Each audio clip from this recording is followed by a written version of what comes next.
Iya, apa kabar hari ini? Baik, Pak. Alhamdulillah. Mana orang tua sehat? Alhamdulillah sehat. Kalau juga nampaknya bukannya udah ceria hari ini ada sesuatu yang terjadi padamu.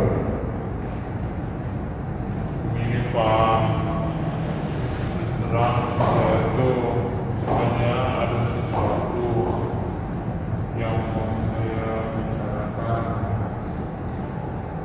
dengan Bapak ini.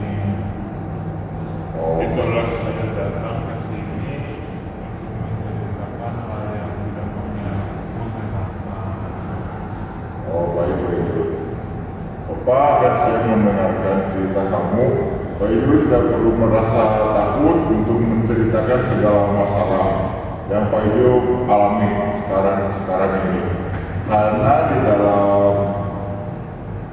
dalam proses konseling sebagai seorang konselor memiliki beberapa asas. Salah satunya asas berkepentingan, yaitu asas kerahasiaan. Jadi apapun yang akan kita bicarakan nantinya itu bersifat rahasia. Hanya Tuhan, Bapak, dan Pak Ibu yang tahu. Ya, Pak, jadi gini Pak, saya ada masalah dengan om saya. Ya, Sebenarnya saya memutus sekolah itu bukan karena keinginan saya gitu. bukan dengan kamu. Iya Pak, ini sungguh bukan harapan saya gitu masuk ke sekolah ini. Sebenarnya awalnya tuh saya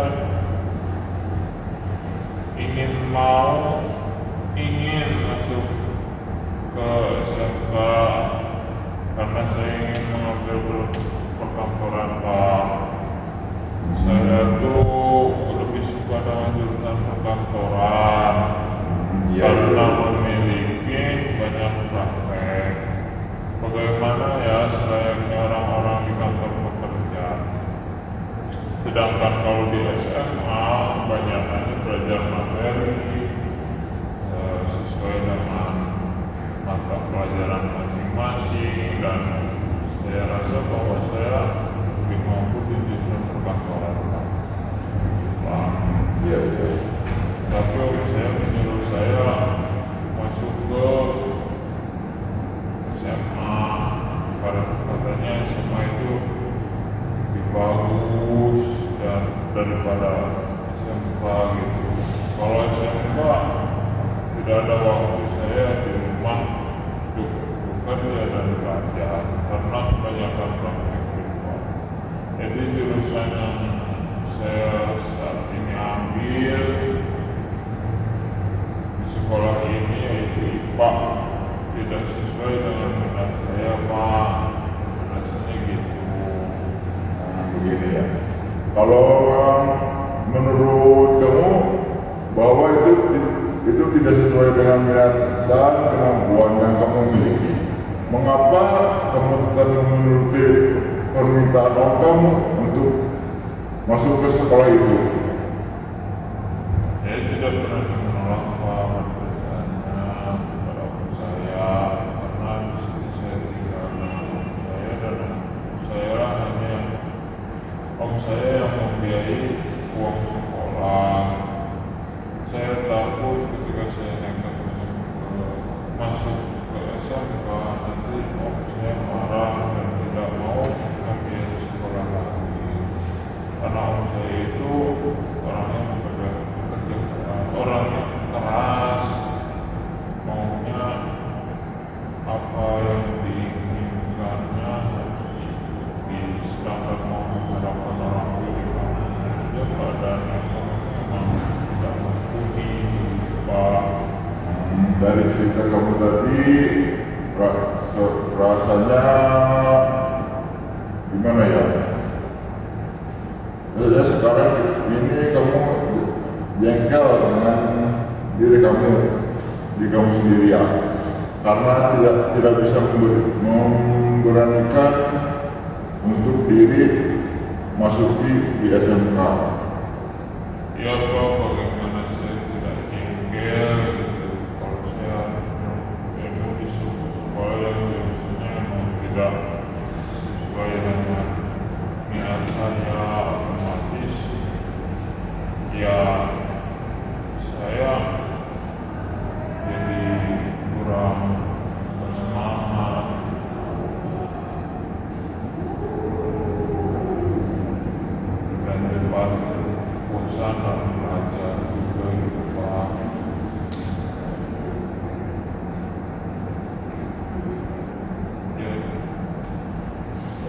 jika Bapak mengalami hal yang sama dengan kamu, pasti Bapak juga merasakan hal yang sama seperti yang kamu rasakan saat ini.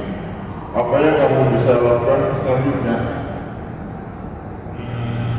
Dalam itulah saya datang kemari Pak untuk meminta bantuan sama Bapak yang saya ingin berubah Pak. Berubah? Ya, saya ingin juga bisa mengatakan tidak sama saya Pak, begitu kata-kata perubahannya dari yang person jadi saya ingin berani dan berkata tidak. Saya ingin betul-betul mengembangkan minat saya Pak. Jadi dapat kita katakan bahwa sebenarnya kamu tidak mau menuruti kemauan orang kamu. Kamu ingin memegang minat yang kamu inginkan atau yang kamu impikan, tetapi di sisi lain kamu tidak berani mengatakan penolakan kamu yang sebenarnya terhadap orang kamu yang kekeh untuk masuk ke SMA. Iya benar Pak, gitu. Coba Pak, Bapak banyak pikirkan. Saya selalu menaruh kemauan saya, gitu ya. Bapak mengatakan sedangkan yang akan menjadi menanyakan saya sendiri Pak. Saya juga memiliki keinginan tidak mengejar saja. Saya juga memiliki keinginan. Baiklah, jadi menurut kamu bahwa om kamu senantiasa memaksakan keinginan untuk dituruti atau dilakukan, tapi tidak dipedulikan dengan apa yang kamu inginkan, dan sampai saat ini kamu tidak berani menolak kemauan om kamu karena melihat kehidupan sehari-hari om kamu orangnya sangat keras dan apa yang diinginkan harus diwujudkan gitu, harus dilakukan. Apakah sebelumnya kamu pernah menolak keinginan om kamu? Nah, gini Pak, ibu saya selalu mengatakan bahwa tidak usah membantah seperti saja perkataan om saya, karena kalau kamu nekat bisa jadi nanti kamu tidak bisa melanjutkan sekolah, itu kata kedua orang tua saya. Nah, ini membuat saya tidak bisa menolak Pak akan semua keinginan orang saya gitu. Saya hanya bisa melakukan dengan bangsa mengikuti kemauan saya. Lalu kamu setuju dengan apa yang diomongkan oleh orang tua kamu? Sebenarnya saya tidak setuju Pak, tapi mau gimana lagi gitu. Saya tidak berpikir kesempatan Pak. Tetapi kalau kamu tidak ada berani untuk mencoba, maka kamu tetap terus seperti ini, selalu mengikuti kemauan om kamu, dan hal ini membuat kamu tidak memiliki kesempatan untuk mandiri gitu. Lalu saya bagaimana Pak? Jadi begini, kita ada coba permainan dialog. Karena di sini Bapak melihat bahwa saat ini kamu merasa dua hal yang saling bertentangan, yaitu pikiran untuk ingin mengatakan tidak pada pada kemauan om kamu, dan memiliki pemikiran takut untuk melawan om kamu, padahal sebenarnya kamu ingin apakah begitu? Iya Pak. Nah, yang ingin kamu lakukan sekarang adalah katakan yang kamu sebenarnya ada di pikiran kamu saat ini. Sehubungan dengan pertentangan tersebut, anggap saja bahwa pikiran kamu yang menyuruh untuk melawan adalah posisi tidak bagus untuk, sedangkan pikiran yang menyuruh kamu mengikuti kemauan om kamu adalah sangat bagus. Kamu di sini kita akan tahu pikiran mana yang akan kamu menantang, dan dari sini kita kita akan mengambil tindakan ke depan. Bagaimana? Oke, sudah mengerti? Iya Pak, saya mengerti. Baiklah, siapkan diri kamu benar-benar sebelum kita memulainya. Apa kamu siap? Ya, sudah siap Pak. Silakan posisikan tubuh kamu senyaman mungkin, kemudian tarik nafas pelan-pelan dari hidung dan keluarkan melalui mulut. Coba bayangkan apa yang sebenarnya kamu inginkan saat ini sehubungan dengan keinginan om kamu. Saya ingin mengatakan tidak sama om saya, tapi saya rasa itu tidak mungkin. Kata siapa tidak mungkin? Karena mungkin saya baru melawan saya Pak, bagi orang yang melawan, dan saya mengikuti apa yang om saya inginkan, berarti saya berbakti kepada orang saya, karena orang saya sudah mengatakan bahwa jangan pernah melawan, lebih baik diam daripada melawan. Saya berpikir untuk itu. Ya memang benar. Tapi apakah dengan menuruti semua keinginan om kamu dikatakan berbakti? Ya mungkin tidak apa-apa kalau saya melawan, sekali saja memberitahu kepada mereka tentang apa yang diinginkan oleh saya. Ya mungkin tidak apa-apa sih Pak kalau sesekali untuk melawan. Lagian juga jika tidak dibiayai oleh saya juga, saya bisa mengurus beasiswa atau berusaha untuk mandiri mencari biaya hidup saya sendiri. Masa saya harus terus-menerus bergantung kepada orang lain gitu Pak.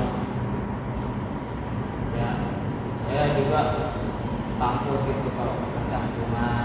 Saya melakukan perubahan juga untuk diri saya ke depannya. Jangan sampai saya terus-menerus seperti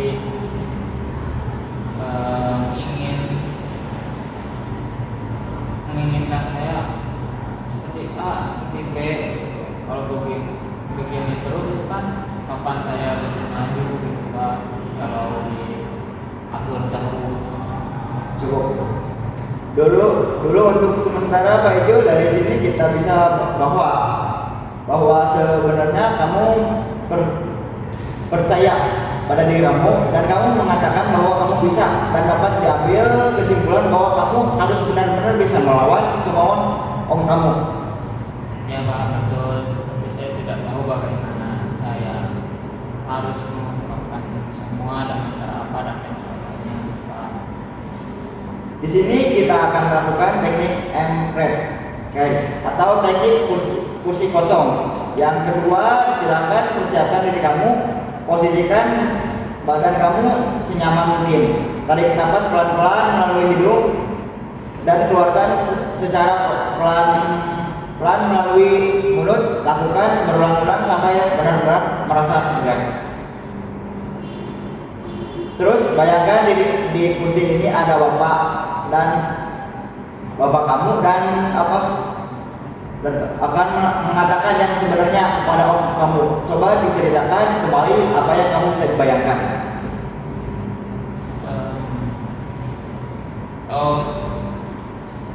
Dulunya itu mohon maaf, sebenarnya itu tidak mau menolak apa yang inginkan dari saya. Tapi saya juga tidak bisa memaksa diri untuk SMA karena saya juga lebih senang di SMK, karena di SMK bisa langsung mempraktekkan, sedangkan di SMA kan banyak materinya, bukan hanya mempelajari materi saja.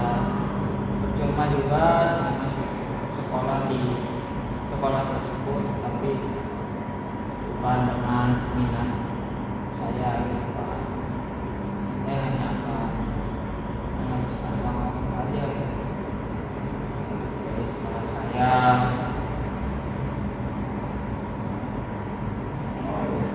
Coba kamu bayangkan bagaimana tanggapan om kamu setelah kamu mengeluarkan yang sejujurnya. Apa dari om kamu? Saya harapkan om saya berkata ya tidak apa-apa, karena kamu tidak mengatakan kalau kamu di SMA lagi kalau kamu di SMA itu yang betul-betul kau mau, silahkan kamu pindah sekolah saja dari SMA ke SMK. Om juga sadar bahwa seharusnya om jangan terlalu protektif, harus mengikuti kemauan om dan tante sendiri, dan yang menjalani kan juga kamu yang harus merasakan suka dukanya. Ya, saya harap om saya berkata seperti itu semua. Setelah kita melakukan teknik ini, di mana kamu akan menyampaikan hal ini atau memberikan penjelasan kepada om kamu? Jadi saya akan mencoba Pak setelah saya sampai di rumah om saya. Nah, setelah proses konseling yang kita lakukan sejauh ini, bagaimana perasaan kamu saat ini? Untuk saat ini perasaan saya lumayan agak nyaman, tenang, dan tidak gelisah, dan sedikit ada rasa kurangnya mengungkapkan rasa yang memang harus dikeluarkan, tidak mendahului. Alhamdulillah. Alhamdulillah, masa Pak sedikit motivasi tentang bagaimana cara menghadapi orang yang ingin berkata tentang kamu harus ini dan ini. Terima kasih Pak. Sama-sama. Ya baik, semoga pertemuan kita hari ini kita dapat bermanfaat. Lain kali jika kamu ada waktu dan ada yang mau diceritakan gitu sama Bapak atau mau melakukan konseling, silakan saja datang ke sini menemui Bapak, atau bisa WA dulu boleh juga. Iya Pak.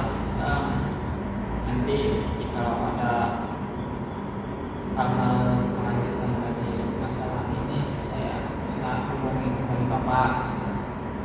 Sekarang ya